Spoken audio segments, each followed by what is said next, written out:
D'abord, une question sur le Christ de Saint-Damien. Plusieurs personnes m'ont demandé de quelle époque est ce Christ, et pourquoi de Saint-Damien, etc. Alors, vous vous rappelez que ce Christ, qui a parlé à François, donc est encore une icône. Je disais avant d'entrer à Saint-Damien. Donc au niveau de la datation, certains disent qu'il est des années 1200, peut-être avant. Donc je dirais qu'il appartient encore à ce qu'on appelle l'Église indivise, c'est-à-dire ce moment où l'Église est une communion d'églises. L'Église d'Antioche, l'Église de Jérusalem, l'Église d'Alexandrie, l'Église de Rome, c'est une communion d'églises. Avant la séparation donc, de l'Église de Rome des autres églises. Donc là, on est encore dans une image, je dirais, traditionnelle, qui est anonyme. Donc il n'y a pas d'auteur. Après, on voit bien, en visitant les églises, il y a toujours dans les guides un nom d'auteur. Dans l'art traditionnel, il n'y a pas d'auteur. C'est-à-dire que l'important, c'est de transmettre la tradition. Et pas de... Un tableau n'est pas l'expression d'une subjectivité, d'un art, d'un génie particulier, mais c'est transmettre la tradition. Donc cette croix appartient à cette transmission de la tradition. Je crois que c'est bien de le rappeler parce que vous avez peut-être senti la différence entre cette croix, ce Christ représenté dans la sérénité. Le visage n'est pas douloureux, les yeux sont ouverts, les bras aussi, c'est vraiment les bras de l'accueil, de l'ouverture. C'est vraiment ce que disent les pères. C'est le grand livre de l'art d'aimer. C'est l'homme ouvert vers la hauteur, vers la profondeur, la largeur, la verticale et l'horizontale qui sont rassemblés. L'amour de Dieu, la transcendance, l'amour des frères, l'horizontal. Les deux ne sont pas séparés, mais dans la sérénité. Et à Saint-Damien, vous avez vu qu'il y a une petite chapelle avant, la chapelle du crucifix, et là on est davantage dans l'émotion, dans l'agonie, on est dans la représentation, je dirais, de la souffrance humaine. Mais une souffrance humaine coupée, je dirais peut-être de la force, de l'amour qu'il apporte. L'artiste, je dirais, sa mission, dans le sens traditionnel, c'est de transmettre, je dirais, la plénitude de la vérité, sous forme d'image. Et la plénitude de la vérité, c'est la réalité à la fois de la mort et de la résurrection. Le Christ représenté sur la croix n'est pas seulement le Christ souffrant et mort, mais c'est aussi la puissance de la résurrection, la puissance de l'amour qui transforme cette souffrance. Comme on le disait hier, ce n'est pas la souffrance du Christ qui nous sauve, mais c'est l'amour qui porte cette souffrance, qui la transforme. Et ça, c'est important, parce que c'est vrai qu'à partir d'une certaine époque, le christianisme va pouvoir prendre des formes un peu doloristes, où la souffrance, il y a comme une apologie de la souffrance. Et là, c'est vrai que dans la tradition franciscaine a certainement une responsabilité à ce propos. Parce que vous savez que c'est, par exemple, le chemin de croix, la Via Dolorosa à Jérusalem. La Via Dolorosa, c'est une création des franciscains au XIe siècle. C'est assez récent. Et ensuite, ça a été approuvé par les papes et c'est devenu une dévotion populaire, les chemins de croix. L'origine est franciscaine. Je ne dirais pas Saint François. Et peut-être quoique Saint François ait vécu particulièrement cette dimension, je dirais, douloureuse de la croix. Alors que peut-être Claire, c'est là qu'ils sont vraiment complémentaires tous les deux, Claire a davantage peut-être perçu la divinité à travers l'humanité. Et là, je vous lis la 3e lettre de Sainte Claire à Agnès de Prague, qui était aussi une clarisse, qui est devenue une clarisse, une de ses filles et disciples, qui était la fille du roi de Bohême. Et elle lui écrit donc dans sa 3e lettre, fixe, en regardant la croix, fixe ton esprit sur le miroir de l'éternité. Fixe ton âme dans la splendeur de la gloire. Fixe ton cœur sur l'effigie de la divine substance. Transforme-toi tout entière en l'image de sa divinité. Vous sentez bien, on n'est pas là en présence, je dirais simplement, de l'homme de douleur, du serviteur souffrant, mais on est en présence de la révélation de l'amour qui va nous rejoindre jusque dans notre humanité. Mais sa vie, on ne la lui prend pas, c'est lui qui la donne. C'est pour ça qu'on cherchera encore au Moyen-Âge, vous savez, dans ce Christ, comme on dit, Christ en majesté, avec une couronne. C'est pour rappeler justement, sa vie, on ne la lui prend pas. C'est lui qui la donne. Ce n'est pas la représentation d'une victime, mais la représentation d'un Seigneur. Pardonne-leur, ils ne savent pas ce qu'il faut. Ça, ce n'est pas une parole de victime, c'est une parole de Seigneur. C'est-à-dire une parole de sujet.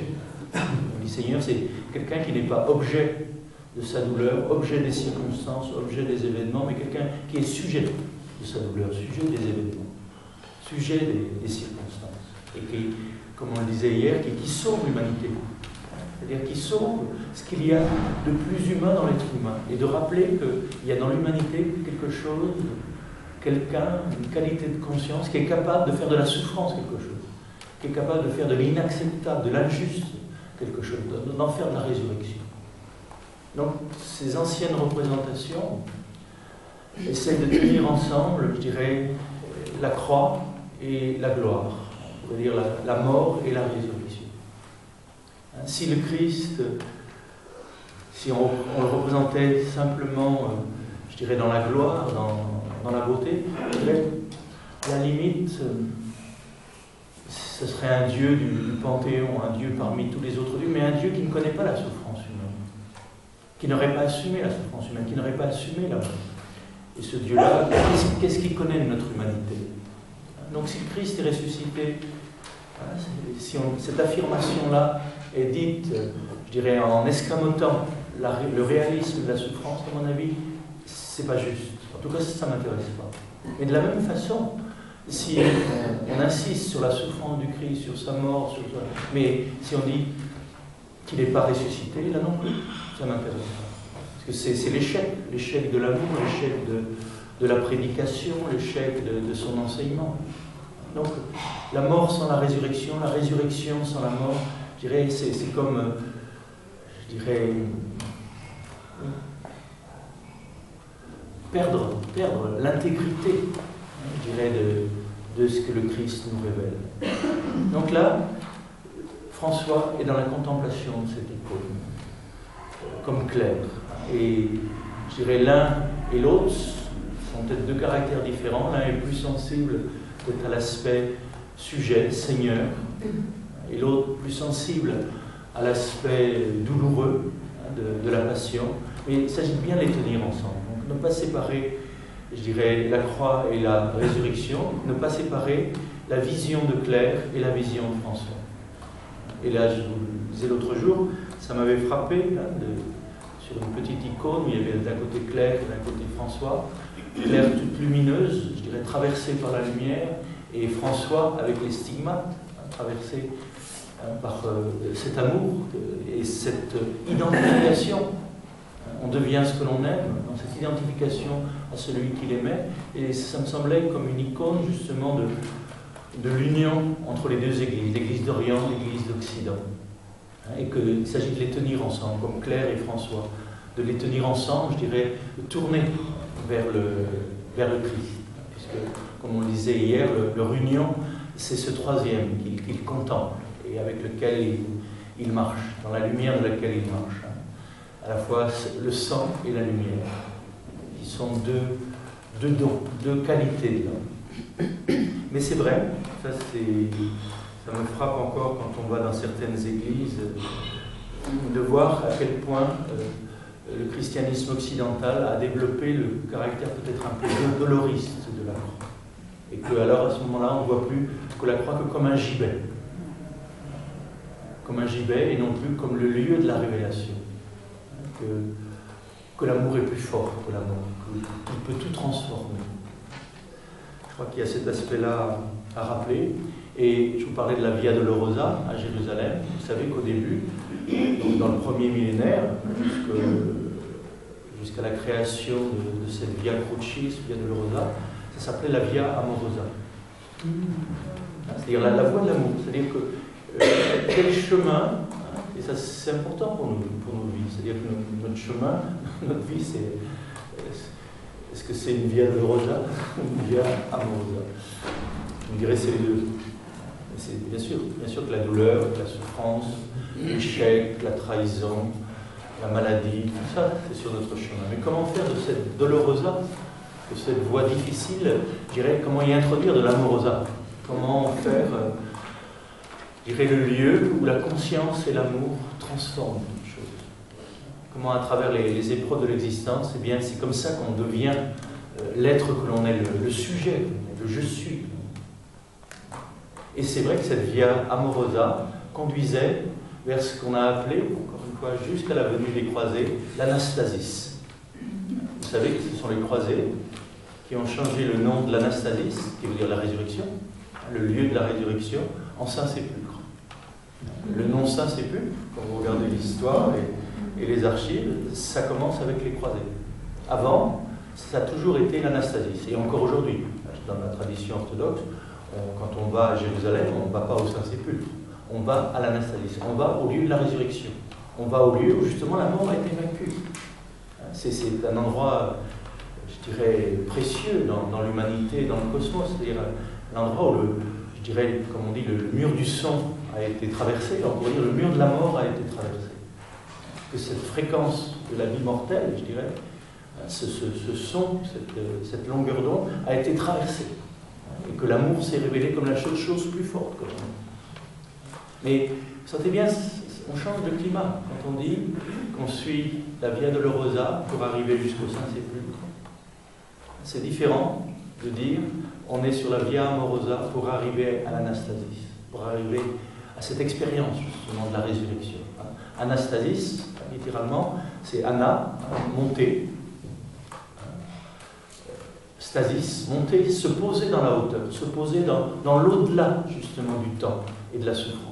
Quand on dit que le Christ est ressuscité, c'est qu'il est au-delà de l'emprise du temps, l'emprise de la mort, et je dirais qu'il a traversé la souffrance et la mort. L'anastasis, ce n'est pas la réanimation du Christ.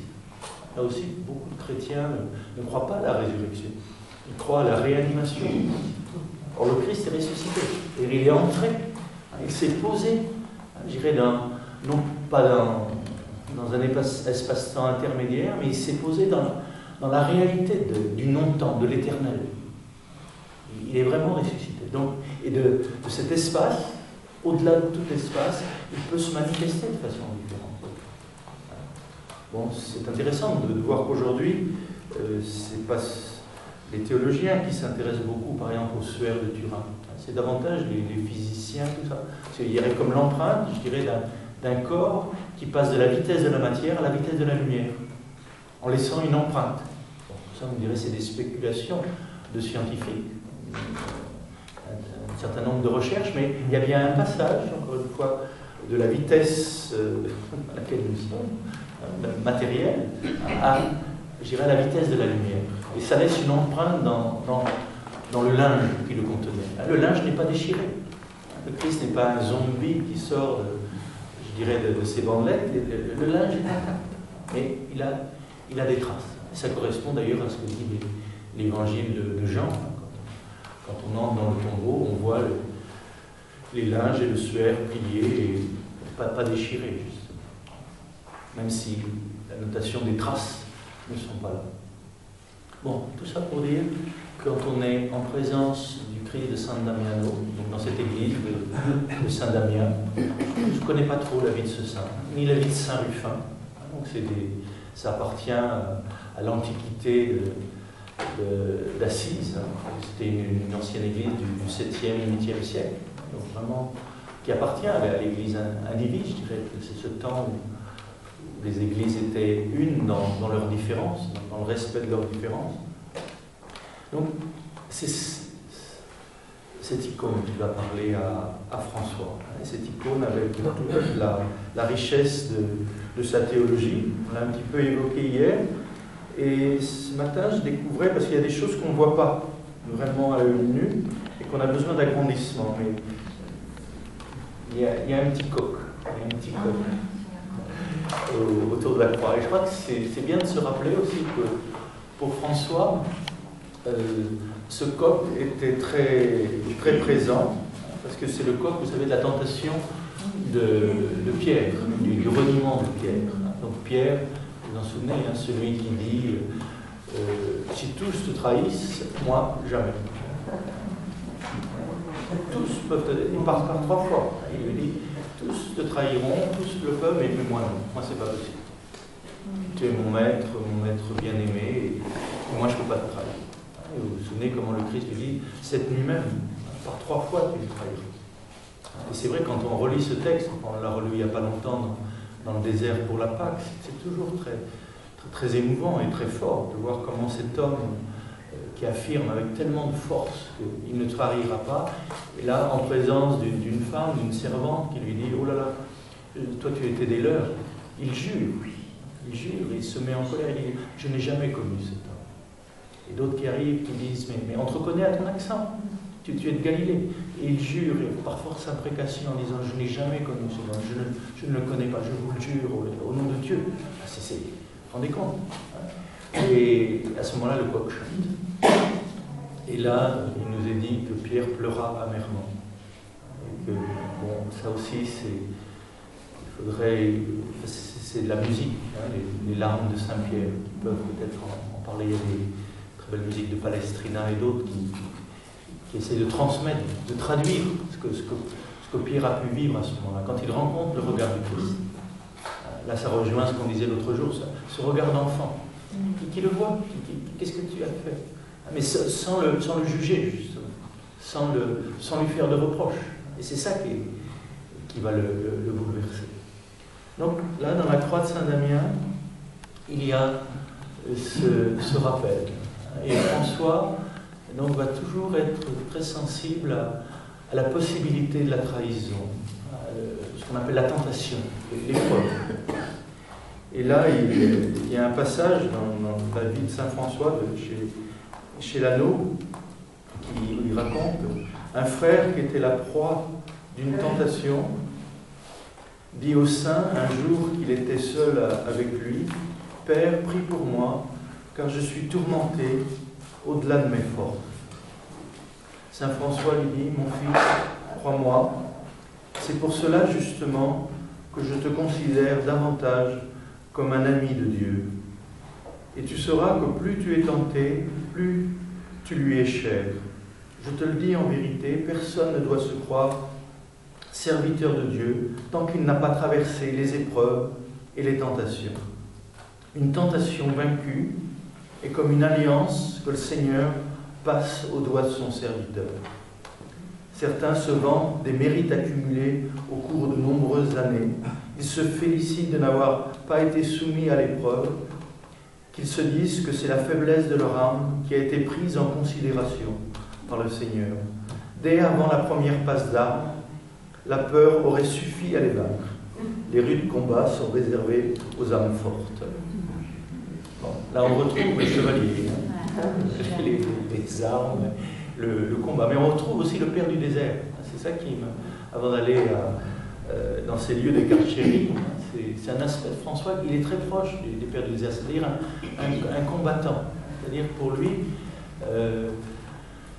l'épreuve, c'est, je dirais, sans épreuve, on ne grandit pas. Que les épreuves de l'existence, eh bien, je dirais, il a une façon positive de regarder le négatif. Je crois que c'est une des choses, on pourrait appeler un des génies du christianisme, c'est de transformer le négatif en positif. C'est-à-dire que rien n'est perdu. Même la maladie, même toutes ces épreuves qui nous arrivent, qui nous semblent tellement injustes et insupportables, on se demande pourquoi, eh bien, je dirais, de ça, on peut en faire quelque chose, on peut en faire de la confiance. C'est pour ça qu'on demande, dans notre Père, on ne demande pas d'être délivré de la tentation. On demande de ne pas succomber à l'épreuve. Le mot pérasmos, qu'on traduit par tentation, vous savez, en grec, ça veut dire l'épreuve, littéralement. C'est-à-dire, ne nous laisse pas emporter par l'épreuve, ne nous laisse pas nous identifier à ce qui nous arrive. Ne pas nous identifier à la maladie qui nous arrive. On a un cancer, mais on n'est pas le cancer. On est le sujet qui a un cancer.